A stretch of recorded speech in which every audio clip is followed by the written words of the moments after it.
بسم الله الرحمن الرحيم ويسألونك عن المحيض قل هو أذى فاعتزلوا النساء في المحيض ولا تقربوهن حتى يطهرن فإذا تطهرن فأتوهن من حيث أمركم الله إن الله يحب التوابين ويحب المتطهرين. இந்த ஆயத்தை பற்றி வியாழக்கிழமை உங்களுக்கு விளக்கங்கள் சொல்லப்பட்டது. அதாவது இரண்டு விஷயங்கள் அல்லாஹ் தாலா இதில் பேசுகிறான் இந்த ஆயத்துகளில். ஒன்றாவது மாதவிடாயை பற்றி அல்லாஹ் பேசுகின்றான். ரெண்டாவது உடலுறவை பற்றி அல்லாஹ் ரபுல் ஆலமீன் பேசுகின்றான். இது சம்பந்தப்பட்ட மசாயில்கள் தான் நம்ம பேசிக்கிட்டு இருக்கிறோம். இன்னைக்கு ஒரு சில மசாயில்கள் நம்ம பார்க்கலாம் இன்ஷா அல்லாஹ். சில உலமா பெருமக்கள் கூறுகின்றார்கள், அதாவது மாதவிடாய் நேரத்திலே மனைவியினுடைய இடுப்புக்கு மேலே ஹலால் அப்படின்னு சொல்கிறாங்க.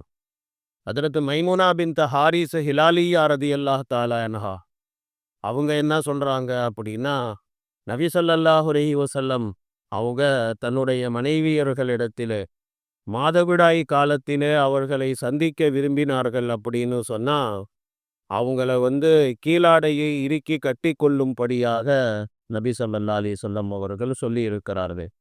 இதே மாதிரி சஹீஹ இந்த புகாரி முஸ்லிம்லையும் ஒரு ரிவாயத் ஒன்று ஆயிஷா ரதியல்லாஹு தஆலா அன்ஹா அவர்களின் மூலமாக அறிவிக்கப்பட்டிருக்கிறது. பெருமானார் ஸல்லல்லாஹு அலைஹி வஸல்லம் அவர்களிடத்தில் ஒரு மனிதர் கேள்வி கேட்கிறார், நாயகமே, என்னுடைய மனைவி மாதவிடாய் காலத்தில் என்னுடைய மனைவி இடத்துல எனக்கு என்ன எல்லாம் ஹலால் அப்படின்னு சொல்லி கேட்கிறார். அப்போ நபி ஸல்லல்லாஹு அலைஹி வஸல்லம் அவங்க சொன்னாங்க, இடுப்புக்கு மேலே எல்லாம் ஹலால் தான் அப்படி சொல்லி நாயகம் ஸல்லல்லாஹு அலைஹி வஸல்லம் சொன்னான். அபுதாவுது போன்ற கிதாபுகளில் இந்த ரிவாயத் இருக்கின்றது. இன்னும் ஒரு ரிவாயத்தில் இருக்கின்றது. அதில் என்ன சொல்லப்பட்டிருக்கிறது அப்படின்னு சொன்னால், இதிலே இருந்தும் நீங்கள் தப்பித்து கொள்ள வேண்டும் அப்படின்னு சொல்லப்பட்டிருக்கிறது. நானும் நினைக்கிறேன். ஏன்னா ஓரல் செக்ஸு கூடும் அப்படின்னு சொன்னாலும் அதில் நீங்கள் ஈடுபட்டா அப்புறம் ஆபத்து எதுலையாவது போய் முடிஞ்சிடும், அது ஹராமில் போய் முடிஞ்சிடும். அதனால் அதில் இருந்து தவிர்ந்து கொண்டு இருப்பது தான் சிறந்தது, பெஹ்தர். ஹஜ்ரத் ஆயிஷா அம்மா அவங்களும் அதான் சொல்கிறாங்க, இப்னு அப்பாஸ் அவர்களும் அதான் சொல்கிறாங்க. ஹஜ்ரத் சயீத் இப்னு முஸையப் சுரைஹ் ரஹ்மத்துல்லாஹி அலைஹி போன்ற உலமாக்களும் அதுதான் சொல்கிறாங்க. இமாம் ஷாஃபி ரஹ்மத்துல்லாஹி அலைஹி அவர்கள் இது சம்பந்தமாக அவர்களுடைய 2 கருத்து இருக்குது. ஒரு கருத்து பூடுங்கிறாங்க, இன்னொரு கருத்து பூடாது அப்படி சொல்கிறாங்க. ஈராக் நாட்டை சேர்ந்த அதிகமான உலமாக்களுடைய மஸ்ஹபும் இதுதான், கூடாது. அதாவது மனைவியுடைய மாதவிடாய் காலங்களில் ஒதுங்கி இருக்கிறது தான் நல்லது.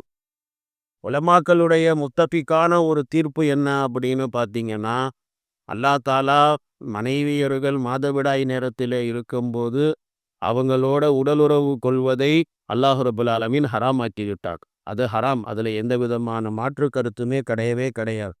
அது ஹராம் தான். பட்டு அந்த உடலுறவை தவிர பாக்கி விஷயங்கள் அது என்ன அப்படின்னா, அந்த ஹராமில் போயிடுவோம் அப்படிங்கிற பயம் இருக்கும்போது அதில் இருந்தும் நீங்கள் தவிர்ந்திருப்பது தான் நல்லது. அதுதான் நல்லது. மாதவிடாய் நேரத்தில் உடலுறவு கொள்வது ஹராம். அந்த பாவத்தை ஒருத்தர் செய்கிறாரு அப்படின்னு சொன்னால் அவர் பாவி தான் ஊர்ஜிதமான முறையில், அதில் ஒன்றும் மாற்று கருத்தே கிடையாது. சரி, ஒருத்தர் மாதவிடாய் நேரத்தில் மனைவியோடு சேர்ந்துட்டாரு, இப்போ அவர் என்ன தான் பண்ணணும், என்ன அதுக்கு தீர்வு அப்படின்னா தௌபா தான் தீர்வு. அல்லாஹ் தஆலா இடத்துல தௌபா செய்யணும். ஏன்னா இது அல்லாஹ்வுடைய கட்டளை. வலா தக்ரபூஹுன்ன ஹத்தா யதுஹுர்ன, சுத்தமாவாத வரைக்கும் பக்கத்தில் போவாத அப்படின்னு. அப்படி இருக்கும்போது ஒருத்தர் போய்க்காரு அப்படின்னு சொன்னால் அப்போ தௌபா இஸ்திக்ஃபார் செய்யணும். தௌபா இஸ்திக்ஃபார் ஓகே, ஆனால் இதற்காக வேண்டி தண்ட பணம் தரணுமா, தரக்கூடாதா? அதாவது குற்றப்பரிகாரம், கஃபாரா. இந்த விஷயத்தில் உலமாக்களுடைய 2 கருத்து இருக்கிறது. ஒரு கருத்து என்ன அப்படின்னு சொன்னால், முஸ்னத் அஹ்மது சுனனுடைய கிதாபுகளில் ஹஜ்ரத் இப்னு அப்பாஸ் அவர்களுடைய ஒரு ரிவாயத் ஒன்று இருக்குது. அந்த ரிவாயத்தில் சொல்லப்பட்டது, ரசூலுல்லாஹி ஸல்லல்லாஹு அலைஹி வஸல்லம் அவங்க சொன்னாங்களாம், ஒரு மனிதன் மாதவிடாயா இருக்கக்கூடிய தன்னுடைய மனைவியோடு அவன் வீடு கூடி விட்டான் அப்படின்னு சொன்னால் ஒரு தங்க நாணயமோ பாதி தங்க நாணயமோ சதசா கொடுக்க. தௌபா அது தனி. தௌபா செய்கிறது இல்லாமல் அவன் தர்மமும் கொடுக்க வேண்டும். அப்படின்னு அந்த ரிவாயத்தில் இருக்கிறது. திருமீதியில இதையும் தாண்டி ஒரு கொஞ்சம் இன்னமும் விளக்கமா அதில் சொல்லப்பட்டிருக்கிறது. அதாவது இரத்தம் சிறப்பாக இருக்கும்போது உறவு கொண்டிருந்தால் ஒரு தங்க நாணயம், மஞ்சளிக்கும் போது உறவு கொண்டிருந்தால் அரை தங்க நாணயம் அப்படின்னு திருமிதியில ஒரு ரிவாயத் இருக்கிறது. முஸ்னத் அகமதுடைய ஒரு ரிவாயத் இருக்கிறது. அதாவது ரத்தம் நின்றுச்சு, மாதவிடாய் ரத்தம் இருக்குது, அது நின்று போச்சு. ஆனா இன்னும் மனைவி குளிக்கல. குளிக்கிறதுக்கு முன்னால கணவன் மனைவி சேர்ந்திருந்தார்கள் அப்படின்னு சொன்னா அரை தங்க நாணயம் கொடுத்தா போதும். மாதவிடாய் நேரத்திலேயே உறவு கொண்டிருந்தார்கள் அப்படின்னா ஒரு தங்க நாணயம் கொடுக்கணும் அப்படின்னு சொல்லி இப்படி இது ஒரு ரெண்டு கருத்துல இது ஒரு கருத்து. ரெண்டாவது கருத்து என்ன அப்படின்னு பார்த்தீங்கன்னா, இந்த ரெண்டாவது கருத்து தான் நானும் சொல்ல வரேன். என்னன்னா, இந்த விஷயத்துக்கெல்லாம் தண்டப்பணம் கஃபாராலாம் ஒன்றும் கிடையாது. வெறும் அல்லாஹ் தாலா இடத்துல தௌபா இஸ்திக்ஃபார் செஞ்சா போதுமானது. இமாம் ஷாஃபி ரஹ்மத்துல்லாஹி அலைஹி அவங்களும் அதான் சொல்றாங்க. ஜம்ஹூர் உலமாக்களும் அதுதான் சொல்றாங்க. இப்போ மேலே ஹதீஸுகள் எல்லாம் சொல்லப்பட்டுச்சு. அந்த ஹதீஸுகளுடைய விஷயம் என்னங்க அப்படின்னு பார்த்தீங்கன்னா, அந்த ஹதீஸுகள் எல்லாமே மர்ஃபூஆங்கிறது டவுட்டான விஷயம். மௌகூஃப்னு சொல்லி நிறைய உலமாக்கள் சொல்றாங்க. அது ரிவாயத்தன் மர்ஃபூஆகவும் மௌகூஃபாகவும் 2 விதமாகவும் இருக்குது. மர்ஃபூ மௌகூஃப்னா என்னன்னா அதுக்கு நான் விளக்கம் சொல்லிடுறேன். மர்ஃபூங்கிறது ரசூலுல்லாஹ் வரைக்கும் அறிவிப்பாளர்கள் உடைய தொடர் போய் சேரும். மௌகூஃபுங்கிறது ரசூலுல்லாஹ் வரையிலும் போவாது. அந்த தொடர் போவாது. அறிவிப்பாளர்களுடைய தொடர் நடுவுலே எங்கேயாவது கட்டாச்சுன்னு சொன்னா அந்த ஹதீஸ் மௌகூஃபான ஹதீஸ். அப்போ 2 விதமாகவும் இந்த ரிவாயத்துகள் அறிவிக்கப்பட்டிருக்கிறது. அப்போ அதிகமான ஹதீஸ்கலை வல்லுனர்கள் இந்த ரிவாயத்துகளுக்கு என்ன சொல்றாங்க அப்படின்னு சொன்னா, இது மர்ஃபூ கிடையாதுங்க, மௌகூஃபு தான் அப்படின்னு சொல்றாங்க. அல்லாஹ்வுடைய கட்டளை என்ன அப்படின்னு பார்த்தீங்கன்னா, வலா தக்ரபூஹுன்ன ஹத்தா யத்துஹுர்ன. அவங்க சுத்தமாகற வரைக்கும் அவங்க பக்கத்துல போவாதீங்க. அதாவது அவங்க மாதவிடாய் காலத்துல இருக்கும்போது அவங்கள்ட்ட இருந்து நீங்க நவுந்து இருங்க. எப்போ மாதவிடாய் முடிஞ்சிருமோ ஃபைதா கத்தஹரன ஃபாத்துஹுன்ன மின் ஹைஸு அமரக்குமுல்லாஹ். அப்புறம் நீங்க அவங்களோட நீங்க வீடு கூடலாம். இதுதான் அல்லாஹ் தாலாவினுடைய கட்டளை. ஹஜ்ரத் இமாம் அபு அப்துல்லா அஹ்மத் இப்னு முஹம்மது இப்னு ஹம்பல் ரஹ்மத்துல்லாஹி அலைஹி அவங்க என்ன சொல்றாங்க அப்படின்னு சொன்னா, அதாவது துஹுர் அப்படின்னு சொன்னா சுத்தமாகுதல் அப்படிங்கிற அர்த்தம் தான் அதுக்கு. சுத்தமாயிட்டா மனைவியர்களோடு உறவு கொள்வது அது ஜாயிஸ். மைமூனா அவர்கள், ஆயிஷா அம்மா 2 பேர்.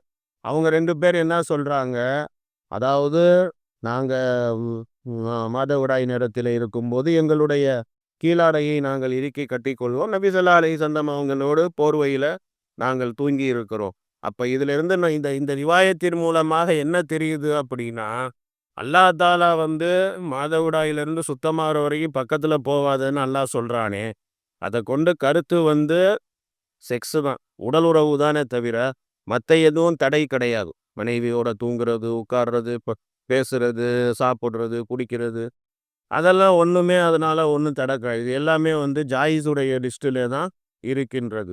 இப்போ இதுக்கப்புறம் அல்லாஹ் தாலா என்ன சொல்கிறான் அப்படின்னா, ஃபைதா தத்தஹரன ஃபாத்துஹுன்ன மின் ஹைசு அமரக்குமுல்லா. சுத்தமாயிட்டாங்கன்னா அல்லாஹ் உங்களுக்கு ஏவிய பிரகாரம் நீங்கள் மனைவியர்கள் இடத்துல வாங்க அப்படின்னு அல்லாஹ் தாலா சொல்கிறான். அதை கொண்டு கருத்து என்னன்னு சொன்னால், சுத்தமான உடனேயே காஞ்ச மாடு தம்பம் மேஞ்ச மாதிரி எல்லாம் இருக்கக்கூடாது. மாறாக அது குளிச்சதுக்கு அப்புறமேல தான் அது உறவு கொள்வது அது அலாலாக இருக்கிறது. இமாம் இப்னு ஹஸம் ரஹ்மத்துல்லாஹி அலைஹி அவங்க சொல்றாங்க, மாதவிடாய் நின்றதுக்கு அப்புறமேல உறவு கொள்வது வாஜிப் அப்படின்னு சொல்றாங்க. ஆனா வாஜிப்னு சொல்றது அவர் எந்த அடிப்படையில் சொல்றாருன்னா, அல்லாஹ் தாலா ஃபாத்தூஹுன்ன அப்படின்னு அல்லாஹ் சொல்றான். ஃபாத்தூஹுன்ன அப்படிங்கிறது அம்ரு செயல், அது கட்டளை, அல்லாஹ்வுடைய கட்டளை. ஸோ அதனால அப்படின்னு அவர் சொல்றாரு. அப்படியெல்லாம் கிடையாது. இந்த கட்டளை அல்லாஹ் தாலா மாதவிடாய் நேரத்தில் பக்கத்தில் போவாதுன்னு அல்லாஹ் ஹராமாக்கி வச்சிருந்தான். இப்போ அதை ஹலால் ஆக்குறான். மறுபடி மாதவிடாய் நின்றுச்சு அப்படின்னு சொன்னால், ஹலாலா இருந்த மனைவி மாதவிடாய் நேரத்தில் உனக்கு ஹராமாயிருது. அதுக்கப்புறம் மறுபடியும் மாதவிடாய் சுத்தமானதுக்கு அப்புறமேல மறுபடியும் உனக்கு ஹலால். இதைத்தான் அல்லாஹ் தாலா அதில் சொல்ல வரான். உசூலுடைய உலமா பெருமக்கள் இருக்கிறார்களே, அவங்க என்ன சொல்றாங்க அப்படின்னு சொன்னா, இது மாதிரி நிறைய இருக்குது குரான்ல. அல்லாஹ் தாலா இதை கொண்டு நீங்க வாஜிபுலாம் சொல்ல முடியாது. இது என்ன கட்டாயமா அவனுடைய தேவையை பொறுத்து இருக்குது. மனைவியோட சேர்றது சேராமல் போகிறது அது அவன் தேவையை பொறுத்து இருக்குது. தேவை இருந்தால் போவான், தேவை இல்லைன்னா இருந்துருவான், அவ்வளோதான். குரானில் பார்த்தீங்க அப்போ இந்த இந்த ஒரு வார்த்தையை வச்சு போய்த்தே ஆகணும்னு என்ன அடிப்படையில் அவர் சொல்கிறாருன்னு எனக்கும் தெரியலை. குரானில் இந்த மாதிரி நிறைய உதாரணங்கள் அல்லாஹ் தாலா குரானில் ஒரு ஆயத்தில் அல்லாஹ் தாலா சொல்லுவான், பைதன் சலஹல் அஸ்ஹுருல் ஹுரும் ஃபக்துருல் முஷ்ரிகி. ஹராமான கண்ணியமான மாதங்கள் அது போய்விட்டது அப்படின்னா முஷ்ரிக்குகளோடு ஜிஹாத் செய்யுங்கள் அப்படின்னு சொல்லி அல்லாஹ் சொல்கிறான். அப்படின்னா என்ன, கண்ணியமான மாதம் போயிருச்சுன்னா எல்லாம் வாழை தூக்கிட்டு போர்க்களத்துக்கு போங்கடான்னு இருக்குமா? அப்படி இல்லை, தேவைப்பட்டாதான், தேவைப்பட்டா போர்க்களத்துக்கு போங்க, அவ்வளவு. வைதா ஹலர்த்தும் ஃபஸ்தாது குரானில் இருக்குது. நீங்கள் எஹராமில் இருக்கிறீங்க, எஹராமில் இருந்து நீங்கள் ஹலால் ஆயிட்டீங்க அப்படின்னு சொன்னால் வேட்டையாடுங்கள் அப்படின்னு குரானில் இருக்குது. என்ன, எஹராமை கலட்டின உடனேயே எல்லாரும் காட்டுக்கு வேட்டைக்கு போகணுமா? அப்படி கிடையாது. தேவை ஏற்பட்டால், தேவை ஏற்பட்டால் போகலாம். குரான்ல இன்னொரு இடத்துல அல்லாஹ் ரபுல் ஆலமீன் சொல்லுவான், ஃபைதா கதைத்து முஸ்ஸலாத்த ஃபன்தஷிரு ஃபில் அர்த். நீங்கள் தொழுகையை நிறைவேற்றிட்டீங்க அப்படின்னா பூமியில் நீங்கள் பரவி சென்று அல்லாஹ்வுடைய அருளை தேடுங்கள் அப்படின்னு. என்ன, தொழுது முடித்த உடனே சம்பாதிக்கிறதுக்கு ஓடுன்னு அர்த்தமா? அப்படி இல்லை. தேவை இருந்தால் போகணும், தேவை இருந்தால் போக வேண்டிய அவசியம் இருந்தால் போகணும், அவ்வளோதான். அப்போ இதுதான் கருத்தே தவிர இதை விட்டுட்டு சுத்தமான உடனே மனைவியோட கூடிதான் ஆக வேண்டும், அது வேற விஷயம். மெடிக்கல் லைனில் நிறையா அதில் அது சம்பந்தமான விஷயங்கள் எல்லாம் சொல்லப்பட்டு இருக்குது. பெண்கள் மாதவிடாயிலிருந்து சுத்தமானதுக்கு அப்புறமேல அவங்களோட உறவு கொள்வதனால குழந்தை பாக்கியம் சீக்கிரம் கிடைக்கும் அப்படின்னு சொல்லி மெடிக்கல் லைனில் சொல்லப்படுது, அது வேற விஷயம். ஆனால் இது கட்டளையா அப்படின்னா கட்டளை கிடையாது, அது நம்ம விளையாடி கொள்ளவே. கசாலி ரஹமத்துல்லா அலைஹி அவர்களும் இது சம்பந்தமாக பேசியிருக்கிறார்கள். பின்னோர்களான உலமா பெருமக்களும் இது சம்பந்தமாக பேசியிருக்கிறார். ஆக மொத்தத்தில் என்ன அப்படின்னு சொன்னா, மாதவிடாய் ரத்தம் நின்றுச்சு அப்படின்னு சொன்னா மாதவிடாய் காலம் முடிஞ்சிருச்சு, மாதவிடாய் ரத்தம் நின்றுச்சு அப்படின்னா கணவன் மனைவி வீடு கூடலாம் கூடாது, ஹலால் இல்லை. அவன் மனைவி குளிக்கணும், குளித்து அவள் சுத்தமானதுக்கு அப்புறமேல தான் அவளோட வீடு கூடுறது ஹலால். ஏதாவது தங்கடத்தினால குளிக்க முடியலை, தயமும் செஞ்சுக்கிட்டாங்கன்னா தயமுமுக்கு அப்புறமேல அவங்களுக்கு ஹலாலாக ஆயிரும். இமாம் அபு ஹனீஃபா ரஹமத்துல்லா அலைஹி அவர்களுடைய கருத்து மற்ற உலமாக்களுடைய கருத்துக்கு நேர்மாற்றம். அவங்க என்ன சொல்கிறாங்க அப்படின்னா, ஒவ்வொரு உலமாக்கள்டையும் பார்த்தீங்கன்னா ஒவ்வொரு மதுஹபுடைய உலமாக்கள், ஹனஃபி மதஹப், ஷாஃபி மதஹப், மாலிக் மதஹப், ஹம்பலி மதஹப், 4 மதஹப் இருக்குது. ஒவ்வொரு மதஹப்லையும் பார்த்தீங்கன்னா ஒவ்வொரு விதமான கருத்துக்கள் சொல்லப்பட்டு இருக்கிறது. அதில் ஹனஃபி மதஹபில் பார்த்தீங்கன்னா ஒரு பெண்ணுடைய மாதவிடாய் காலம் அப்படிங்கிறது 3 நாள்ல இருந்து 10 நாள் வரைக்கும் தான் அவங்க கணக்கு. அது 10 நாள் வரையிலும் எல்லா பெண்களுக்கும் ஒரே மாதிரி மாதவிடாய் வராது.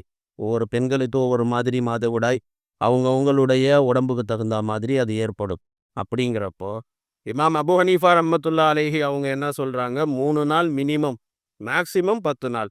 10 நாள் அதை தாண்டிடுச்சு அப்படின்னா அது மாதவிடாய் கணக்கு கிடையாது, அது வியாதி. அதுக்கு பேர் இஸ்திஹாசா, அதுக்கு பேர் இஸ்திஹாசா. ஸோ இந்த மாதிரி எல்லாம் சட்டங்கள் இருக்குது. இமாம் அபு ஹனீஃபா ரஹ்மத்துல்லா அலைஹி என்ன சொல்கிறாங்க அப்படின்னா, பெண்களுக்கு 10 நாள்லையும் நிற்கலாம், 3 நாள்லையும் நிற்கலாம், 15 நாள்லையும் நிற்கலாம்.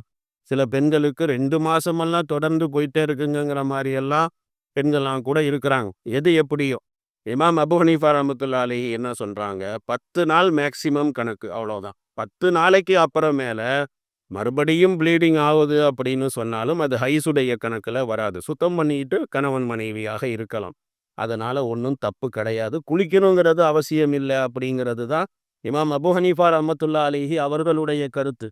ஆனால் நான் இந்த விஷயத்தில் இமாம் அபு ஹனீஃபா ரஹ்மத்துல்லா அலைஹி அவர்கள், நான் ஹனஃபி மதுஹப் தான், ஆனால் ஹனஃபி மதுஹபுடைய இமாமா இருந்தும் கூட நான் என்ன சொல்கிறேன் அப்படின்னா, இப்னு அப்பாஸ் அவர்கள் இந்த விஷயத்தில் அவங்க என்ன சொல்கிறாங்க அப்படின்னா, அல்லாஹ் தாலா குரானை பார்த்தீங்கன்னா குரானில் அல்லாஹ் தாலா என்ன சொல்கிறான், வலா தக்ரபூஹுன்ன ஹத்தா யத்துஹுர்ன, சுத்தமாகிற வரைக்கும் பக்கத்தில் போவாதீங்க. அதை கொண்டு கருத்து என்ன அப்படின்னா, அந்த ப்ளீடிங் நிற்கணும், நிற்கிற வரைக்கும் பக்கத்தில் போவாதீங்க. ஆச்சா, அடுத்து அல்லாஹ் என்ன சொல்கிறான், ஃபைதா தத்தஹர்ன, அப்புறம் சுத்தமாயிட்டா அப்படின்னு 2 வார்த்தை சொல்கிறான். முதல்ல எத்துஹுர்னு, அப்புறம் தத்தஹர்ன. இந்த தத்தஹர்னவை கொண்டு கருத்து என்னன்னு சொன்னால் குளிச்சுட்டா, குளித்ததுக்கு அதுக்கப்புறமேல நீங்கள் கணவன் மனைவியாக. ஃபைதா தத்தஹர்ன ஃபஅத்தூஹுன்ன மின் ஹைசு அமரக்குமுல்லா, அதுக்கப்புறம் அல்லாஹ் கட்டளையிட்ட மாதிரி நீங்க இருந்துட்டுக்கோள். இது இப்னு அப்பாஸ் அவர்கள் சொல்றாங்க. இந்த கருத்து தான் நிறைய உலமாக்களுடைய கருத்து. ஆனா இமாம் அபூ ஹனீஃபா ரஹ்மத்துல்லாஹி அலைஹி அந்த மாதிரி சொல்றாங்க. அதே முஜாஹித் ரஹ்மத்துல்லாஹி அலைஹி, இக்ரிமா ரஹ்மத்துல்லாஹி அலைஹி, ஹஸன் ரஹ்மத்துல்லாஹி அலைஹி, முகாத்தில் இப்னு ஹையான் ரஹ்மத்துல்லாஹி அலைஹி, லைஸ் இப்னு சாத் ரஹ்மத்துல்லாஹி அலைஹி போன்ற உலமாக்களினுடைய கருத்து இதுதான்.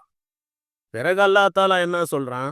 "ஃபஅத்தூஹுன்ன மின் ஹைஸு அமரக்குமுல்லாஹ்." அல்லாஹ் உங்களுக்கு எப்படி கட்டளையிட்டானோ அப்படி மனைவியர்களிடத்திலே வாங்க. அப்படின்னா அதை கொண்டு கருத்து வெஜினாவுல மட்டும்தான் ஹலால். அது நல்லா தெரிஞ்சுக்கணும். இந்த விஷயத்தெல்லாம் ஏன் வெக்கம் கெட்டு போய் எல்லாத்தையும் ஓப்பனா பேசுறோம் அப்படின்னு சொன்னா, அதுக்கு காரணம் தீனுடைய மசாயில் இது சம்பந்தமாக உங்களுக்கு பேசக்கூடிய உலமாக்கள் இருக்கிறாங்களா இல்லையானே எனக்கு தெரியல. ஆனா நிறைய பேருக்கு இந்த மசாயில் தெரிஞ்சே ஆவணும். அதனால தான் வெக்கத்தை விட்டு நம்ம இதெல்லாம் ஓப்பனா நம்ம பேசுறோம். "பாத்தூஹுன்ன மின் ஹைஸு அமரக்குமுல்லாஹ்." அப்படின்னு சொன்னா அல்லாஹ் தஆலா உங்களுக்கு கட்டளையிட்ட பிரகாரம் நீங்க மனைவியர்களிடத்திலே வாங்க அப்படின்னா வெஜினாவுல மட்டும்தான் ஹலால். வெஜினாவை தவிர பாக்கி எதுலையும் ஹலால் கிடையாது. ஹஜ்ரத் இப்னு அப்பாஸ், முஜாஹித் ரஹ்மத்துல்லாஹி அலைஹி, நிறைய முஃபஸ்ஸிரீன்கள் இந்த இதுக்கு இதுதான் அர்த்தம் செஞ்சிருக்கிறாங்க. அதாவது குழந்தை எங்கிருந்து பிறக்குமோ அந்த இடம், அந்த இடம் மட்டும்தான் உங்களுக்கு ஹலால். அதை தவிர மற்ற இடங்கள் ஒருத்தன் பின்துவாரம் வழியா செய்கிறான்னா அது ஹராம். அது ஹராம். அது நம்ம பழக்கமே லூத் அலைஹிஸ்ஸலாமுடைய சமுதாயம் அழிஞ்சு போனதுக்கு காரணமே அதுதான். யஹூதிகளிடத்துல அந்த பழக்கம் இருக்குது. அதனால தான் அவங்க அழிஞ்சு போனானு. அல்லாஹ் தஆலா அதுல ஒண்ணுமே கிடையாது. அதுல மனிதனுக்கு சுகமும் கிடையாது. ஆணாகட்டும் பெண்ணாகட்டும் அது ரெண்டு பேர்த்துக்கும் அதுல சுகமும் கிடையாது. அது சைத்தானிய வேலை. அது அந்த மாதிரி பின்துவாரம் வழியாக செய்யறது அது வரம்பை மீறுவது. அது ஜாயிஸே கிடையாது. "ஃபாத்தூஹுன்ன மின் ஹைஸு அமரக்குமுல்லாஹ்னா வெஜினாவுல மட்டும்தான் ஹலால்." சஹாபாக்கள், தாபீங்கள் அவங்க நிறைய பேர் அவங்க இதுதான் சொல்றாங்க. அதாவது கருத்து என்ன அப்படின்னு சொன்னா, எந்த இடத்திலிருந்து ஹைஸ் வந்ததோ, மாதவிடாய் வந்ததோ அது உங்களுக்கு ஹராமா இருந்துச்சு. இப்போ அது ஹலால் ஆயிருச்சு. சுத்தமான உடனே ஹலால் ஆயிருச்சு. அப்படிங்கிறப்போ நீங்க அங்கதான் உங்களுக்கு வெஜினாவுல தான் உங்களுக்கு ஹலாலே தவிர மற்ற இடங்களில அது ஹலால் கிடையவே கிடையாது. ஆ அது வேற விஷயம். அது மாதவிடாய் நேரத்துல கணவனுடைய தேவை இருக்குது அப்படின்னு சொன்னா அப்ப அந்த நேரத்துல மனைவியின் மூலமாக டிஸ்சார்ஜ் செய்யப்பட்டுச்சு அப்படின்னு சொன்னா அது ஹலால். அது ஒன்றும் தப்பு கிடையாது. ஆனா வெஜினாவை பயன்படுத்தக்கூடாது. இது சம்பந்தமா இன்னும் பேசணும் தான், நிறைய விளக்கம். ரொம்ப பேச முடியல. அதனால சுருக்கமா தான் சொல்றேன். இதுக்கு இன்னும் ஒரு அர்த்தமும் எடுக்கப்பட்டிருக்கிறது. அதாவது சுத்தமானதுக்கு அப்புறமேல, அதாவது மாதவிடாயிலிருந்து வெளியே வந்ததுக்கு அப்புறமேல மனைவியோட நீங்க உறவு கொள்ளலாம். இதுக்கு அப்புறமேல அல்லாஹ் ரப்புல் ஆலமீன் என்ன சொல்றான் அந்த ஆயத்துல அப்படின்னு பார்த்தீங்கன்னா, அதாவது இன்னல்லாஹ யுஹிப்புத் தவ்வாபி, பாவத்திலே இருந்து மீளக்கூடியவர்களை அல்லாஹ் நேசிக்கின்றான். வயுஹிப்புல் முத்தத்தஹிரி, சுத்தமானவர்களை அல்லாஹ் நேசிக்கின்றான்.